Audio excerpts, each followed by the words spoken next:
రాదు, మాకు కూడా అది రాదు. 85 జనరేషన్ లో కూడా రాదు ఇప్పుడు మాకు కూడా. కానీ ఇప్పుడు అలా వస్తుంది అంటే పెరుగుతున్నటువంటి వాతావరణం, ఫస్ట్ అట్మాస్ఫియర్, పెంచుతున్నటువంటి తల్లిదండ్రులు, నేను వరా నువ్వు చూసుకో నేను చూసుకుంటానంటే ఏముంది అయిపోయి వాడు వచ్చాడు ఈడేం చేసేస్తాడు. ఇంకోటి కూడా జరిగింది, ఒక మహిళ ఒక బాలుడిపై అలాంటి కార్యక్రమాలు ఏమంటారు అరాచకం చేసే దాని గురించి మీ స్పందన ఏంటి? ఇది మాత్రం భలే విచిత్రంగా ఉంది. వాడు తెలిసి వెళ్ళాడా తెలియకెళ్ళాడా? ఇంతకు ముందు ఎప్పుడైనా ఎక్కడైనా ఎలా ఉంటుందంటే ఆ అమ్మాయిలని అబ్బాయిలు రేపులు చేసిన సంఘటనలు సంభాషణలు లేకపోలేదు. కానీ ఇది కొత్తగా ఉంది, అబ్బాయిని అమ్మాయి రేపు చేయడం. ఇదే ఇంకా అమ్మాయిలు మొత్తం తయారవుతారు. అబ్బాయిలు ఇంతమంది కన్నెరకం చెడగొట్టారు, అది చెడగొట్టారు, ఇది చెడగొట్టారు, మానాలు పోయినాయి ప్రాణాలు పోయినాయని పోలీస్ స్టేషన్కి ఎక్కేవాళ్ళు అమ్మాయిలు. ఇప్పుడు అబ్బాయిలు ఎక్కుతారనమాట. ఏంటి ఈ జనరేషన్ ఇంత దారుణంగా తయారవుతుంది? వీళ్ళు మెసేజ్ అంటే సమాజానికి ఎటువంటి మెసేజ్ ఇస్తున్నారు వీళ్ళు? ఇప్పుడు ఉన్నటువంటి యూత్ అంతా కలిపి సమాజానికి ఎటువంటి మెసేజ్ ఇస్తున్నారు? ఇప్పుడు 90s లో పుట్టిన వాళ్ళు ఏం చేయాలి? ఆ లెక్కలో వస్తాయి.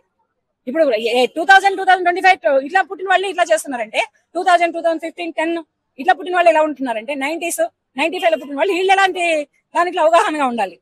ఇటువంటి సమాజానికి అసలు చాలా వినడానికి చాలా వింతగా ఉందన్నమాట. చాలా అంటే చాలా వింతగా ఉంది. కాకపోతే వీడు ఏం చేసి చూద్దామని పోయాడా? ఇద్దరు ఫ్రెండ్సా సరదాగా? లేకపోతే అమ్మాయి మైనర్ అవడం వలన, అమ్మాయి మేజర్ అవడం వలన, వీడు మైనర్ అవడం వలన ఏమన్నా బయటపడిందా? మైనర్ పిల్లల మీద అలా చేస్తే ఏదైనా కానీ చైల్డ్ లేబర్ కింద ఇదవుతుంది. వీడు మైనర్ అయి ఉంటాడు, అమ్మాయి మేజర్ అయి ఉంటుంది. సరదా ఫ్రెండ్షిప్ మీద వాడు కూడా వెళ్ళి ఉంటాడు. లేకపోతే నేను లాక్కుపోరుగా. లాక్కుపోవాలంటే ఒక అమ్మాయిని లాక్కుపోవాలంటే నలుగురు కావాలి గట్టిగా. అమ్మాయి చేసి అల్లరికే కానీ బయట లైవ్ లో బయట అయితే, సినిమాలో అయితే ఒకటే సరిపోతాడు. కానీ ఈ అబ్బాయిని లాక్కుపోలేదు, ఏం లేదు. సరదాగా ఇద్దరు వెళ్ళారు, ఎంజాయ్ చేశారు, అయిపోయింది. అయిపోయిన తర్వాత ఏంటంటే ఇది బయటపడింది అనమాట. ఇటువంటివన్నీ చాలా విచిత్రంగా ఉన్నాయి.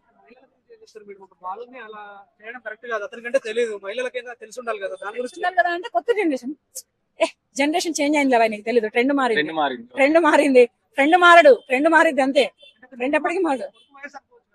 కొడుకు వయసు ఎందుకు అనుకోవాలి? అమ్మాయికి 20 ఏళ్ళు 18 ఏళ్ళు ఉన్నాయి అనుకోవచ్చు కదా. అమ్మాయి కూడా చూద్దాం అనుకుని ఉండొచ్చు కదా. కాకపోతే ఆ వయసు కాదు. అమ్మాయి పైన కొంచెం ఎన్నుకున్నట్టయితే బాగుంటుండే. కానీ అమ్మాయి మరి ఏ మైకంలో వాడిని తీసుకుపోయిందో, వీడు ఏ తాపంలో పోయాడో తెలియదు. అది మైకమై ఉండొచ్చు, ఇది తాపమై ఉండొచ్చు. ఇవి రెండు కలిస్తేనే వాళ్ళిద్దరికి ఆ సన్నివేశం, ఆ సిచ్యువేషన్ జరిగింది. ఇది కూడా చాలా విచిత్రంగా ఉంది. నేను చదివాను మైనర్ బాలుని రేప్ చేసిన మహిళని. నేను షాక్ అయ్యాను, ఏంది ఇది చెడిపోతుందని. అలాగే ఇలా ఉన్నారన్నమాట ఇప్పుడు ఉన్నటువంటి మహిళలే గాని పురుషులే గాని ఈ రకంగా తయారయ్యి ఇలా ఏంటంటే వాళ్ళ జీవితాలను వాళ్ళు చిన్నాభిన్నం చేసుకొని పోలీస్ స్టేషన్లకి ఎక్కి, కోర్టులకి ఎక్కి, రేపటి రోజున వివాహ వ్యవస్థని వాళ్ళ చేతుల్లో లాగం చేసుకుని వివాహాలు అవ్వవు, పిల్లలు పుట్టరు ఫస్ట్. ఇటువంటి జనరేషన్ ముందు వచ్చే జనరేషన్, రాబోయే 10 ఏళ్లలో జరిగే జనరేషన్ ఇదే. అమ్మాయిని రేప్ చేయడం చేస్తే తాగి చేస్తాడు, లేకపోతే డ్రగ్స్ తీసుకొని మత్తులో ఉండి చేస్తాడు. బట్ ఇక్కడ మహిళలు ఎలాంటి మత్తు లేకుండా ఇలా చేయడం ఎంతవరకు? చెప్పాను కదా, అమ్మాయి ఏ మైకంలో ఉందో వీడే తాపంలో ఉన్నాడు అని. అమ్మాయి వేరే మైకంలో ఉంది. ఏంటంటే ఏదో చేద్దామనే మైకం, తెలియని తనం.